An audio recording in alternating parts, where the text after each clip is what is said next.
दोस्तों स्वागत है देवभूमि एजुकेशन पॉइंट में एक बार फिर से आप सभी का।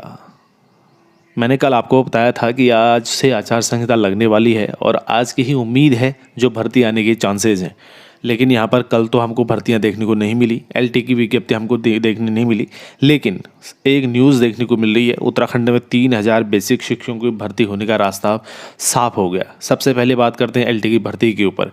देखिए, हमको जहाँ तक ये इन्फॉर्मेशन आई थी कि 12 तारीख से आचार संहिता लगने वाली है, लेकिन अब सुनने में आ रहा है कि आज तक 12 तारीख से नहीं लग रही, 18 तारीख से लगने वाली है। ठीक है, तो इस यानी कि कहने का मतलब एक हफ्ते का समय बीच में और मिल गया है। देखो भाई, आचार संहिता कब से लगेगी, क्या लगेगी, ये तो चुनाव आयोग और गवर्नमेंट पर निर्धारित है, मतलब वो है। ठीक है, यही लोग इसका निर्धारण कर सकते हैं। अब देखो भाई, कल इस परसों इसकी कैबिनेट की बैठक हुई कल, तो कैबिनेट की बैठक में कुछ फैसले लिए गए हैं। और दूसरा एक भी चीज़ ये भी है ना यार, देखो करने वाले भी यही हैं और कराने वाले भी यही हैं, सब कुछ यही है, तो इनकी मर्जी है कब से करेंगे ना। कैबिनेट की बैठक कल हुई तो इनको कुछ घोषणाएं करनी होंगी, कुछ वादे करने होंगे। आचार संहिता लग जाएगी उसके बाद ये कुछ नहीं कर सकते। ठीक है, तो कैबिनेट की बैठक हुई इसलिए इन्होंने कुछ समय ले लिया होगा। भाई इन्हीं के हाथ में है सब कुछ, कोई हमारे या तुम्हारे हाथ में तो कुछ नहीं है। ठीक है, तो ये आचार संहिता जो है आज से नहीं लगेगी तो और 18 से लगेगी। तो इसका मतलब ये है कि हमारे पास एक उम्मीद और है। आप लोग निराश मत होइए। आप लोग के कमेंट मैं पढ़ रहा था, तो इसमें मैं आपको बता दूं दोस्तों, इतना तो यार, इतना तो नहीं होगा कि भर्ती मतलब नहीं आएगी, भर्ती तो आएगी। ठीक है, इलेक्शन से पहले, चुनाव से पहले जो है विज्ञप्ति आपको देखने को मिलेगी दोस्तों। मैं आपको बता देता हूँ ये चीज़ को, आप लोग बिल्कुल भी नेगेटिव मत हो जाइए। आप अपनी प्रिपरेशन करते रहें और भर्ती आएगी। अब देखिए, कुछ दिन का समय हमको और मिल गया, तो हमको थोड़ा इंतजार करना। बाकी मैं आपको बताता हूँ, उत्तराखंड में जो 3,000 बेसिक शिक्षक की भर्ती का रास्ता साफ हुआ है, क्या हुआ है। तो यहाँ पर राज्य सरकार के जो सरकारी स्कूल हैं, इसमें बेसिक शिक्षकों के 3,000 से ज़्यादा रिक्त पद जो है थे, तो इनका जो भर्ती होनी थी इन पर, उसका रास्ता यहाँ पर खुल गया। सीएम पुष्कर सिंह धामी की अध्यक्षता में सोमवार को हुई कैबिनेट बैठक में उत्तराखंड राज्य की प्रारंभिक शिक्षा अध्यापक संशोधन सेवा नियमावली 2012 के संशोधन प्रस्ताव को मंजूरी दे दी गई। इस संशोधन के जरिए बेसिक शिक्षक के लिए शैक्षिक योग्यता जो रखी हुआ बीएड, जो डिग्री धारक हैं, बीएड को समाप्त कर दिया पूरी तरह से। केवल जो है प्राइमरी में कौन रहेंगे, डीएलएड वाले ही जो है डीएलएड वाले ही जाने वाले हैं, वही पात्र होंगे। सचिव मुख्यमंत्री शैलेश बघेल ने बताया कि सुप्रीम कोर्ट ने पिछले साल एक प्रकरण की सुनवाई करते हुए राष्ट्रीय अध्यापक शिक्षा परिषद एनसीटीई की सूचना को निरस्त कर दिया और 28 जून 2018 को जारी इस अधिसूचना के तहत ही बीएड डिग्री को बेसिक शिक्षक के पद के लिए मान्य किया गया था। अब कैबिनेट ने नियमावली में संशोधन की मंजूरी दे दी है। ठीक है, तो अब यहाँ पर आपको देखना होगा दोस्तों, ये जो मैं आपको बता रहा था। ठीक है, और इसमें कुछ भी और भी बहुत कुछ इसमें कैबिनेट में कल फैसले लिए गए थे। जैसे अटल आयुष्मान योजना में डायलिसिस सेंटर को 100% चिकित्सा प्रतिपूर्ति का फैसला लिया गया और राजकीय होटल मैनेजमेंट संस्थान देहरादून और अल्मोड़ा के लिए नियमावली को मंजूरी दे दी गई।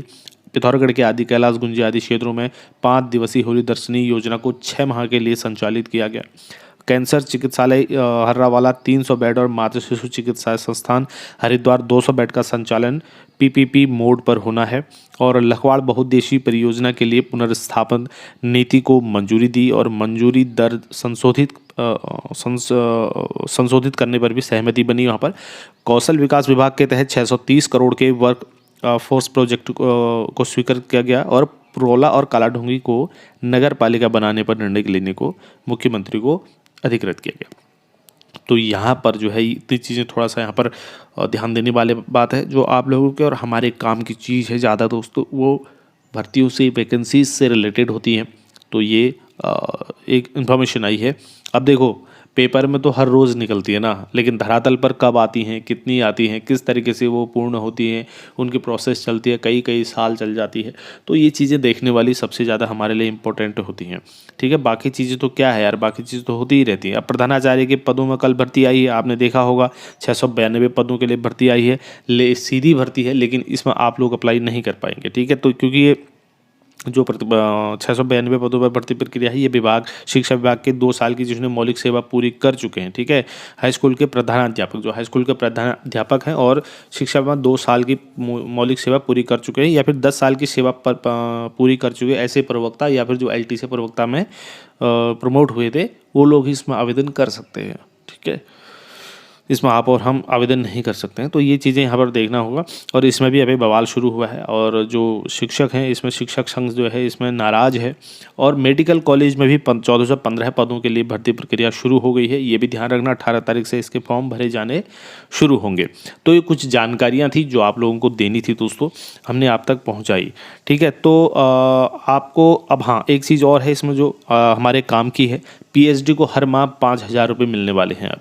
ठीक है, तो समाज के विभिन्न सेक्टर से जुड़े विषयों पर पीएचडी करने वाले जो मेधावी हैं उनको सरकार हर महीने 5,000 रुपये आर्थिक सहायता देने वाली है।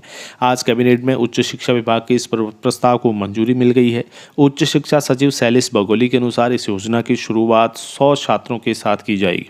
पीएचडी करने वाले युवाओं को सरकार 3 साल तक हर महीने 5-5 हज़ार रुपये छात्रवृत्ति देने वाली है। इसके बाद यदि आवश्यकता महसूस करेगी तो इस लक्ष्य को और भी बढ़ाया जा सकता है। एक आकलन के अनुसार राज्य में हर साल करीब 500 छात्र विभिन्न विषयों में पीएचडी के लिए आवेदन करते हैं। चयनित छात्रों को एक तय समय सीमा के भीतर अपने चुने गए विषय पर मौलिक शोध करना होता है। सरकार का मानना है कि यदि छात्रों को पीएचडी के दौरान छात्रवृत्ति के रूप में आर्थिक सहायता मिलती है तो उसे प्रोत्साहन मिलेगा। इससे छात्रों में शोध कार्यों के प्रति भी रुझान बढ़ेगा। तो ये यहाँ पर दिया गया है।